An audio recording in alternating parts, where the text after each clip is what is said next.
सारे प्रणाम करती हूँ। First of all, thank you for giving me opportunity to stand here and share my views. My name is Pragya Jaiswal and I have scored 500 out of 500 in Madhya Pradesh Board Examination 2025. और मैं CM साहब का धन्यवाद करना चाहूँगी कि उन्होंने मुझे बधाई दी और मुझसे मिलने की इच्छा प्रकट की। यह मेरे लिए एक बहुत ही स्मरणीय और प्रेरणादायक विषय है।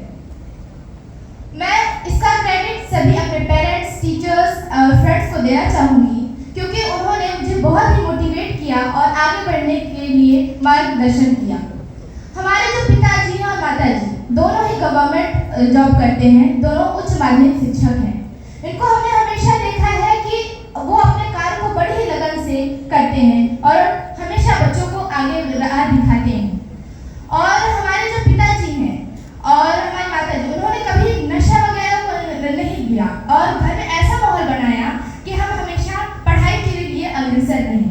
तो उनका मैं सबसे पहले बहुत धन्यवाद करना चाहूँगी कि ऐसा घर में माहौल बनाया कि हमें पढ़ने का मौका मिला और इस मंच में उपस्थित होने का मौका मिला।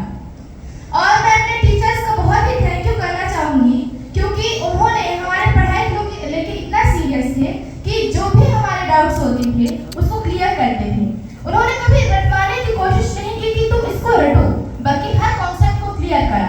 और मैं बता दूं कि मैंने जो एग्जाम लिखा है वो कभी रट के नहीं लिखा कि चलो रट लेते हैं, बुक में लिखा है तो हमको पूरे मिल जाएंगे मार्क्स। हमने उस टॉपिक को क्लियर करने की कोशिश की कि आखिर ये टॉपिक कहता क्या है, इसका मतलब क्या है। क्योंकि अगर टॉपिक क्लियर रहेगा तो हम अपने मन से आंसर लिखेंगे और अगर अपने शब्दों में आंसर लिखें तो इसका कोई ऐसा नहीं है कि ये गलत हो जाएगा, हमेशा वो सही रहेगा क्योंकि आखिर वो कंटेंट तो सेम ही है ना, और आंसर सही है तो मार्क्स पूरे मिलते हैं। मैं जो कंसिस्टेंसी है वो बहुत जरूरी है। हमारे सम्माननीय आरपी सर कहते हैं कि अगर तुम काबिल बनना चाहोगे तो कामयाबी अपने आप तुम्हारे पास आएगी। और कंसिस्टेंसी को लेके हमारे सर कहते हैं, एक बहुत ही अच्छा सुंदर सा एग्जांपल देते हैं कि अगर आप मान लीजिए 50 रोटी एक साथ खाना चाहेंगे तो क्या खा पाएंगे? बिल्कुल नहीं। लेकिन अगर आप वही रोटी 50 दिन में एक रोटी खाएंगे तो उसको आप आराम से हजम कर लेंगे और आपकी तबीयत भी खराब नहीं होगी। सही कहा मैंने कि नहीं? सही कहा। तो ये बहुत ही अच्छा एग्जांपल दिया है और हमेशा मोटिवेट करते थे सर हमारे।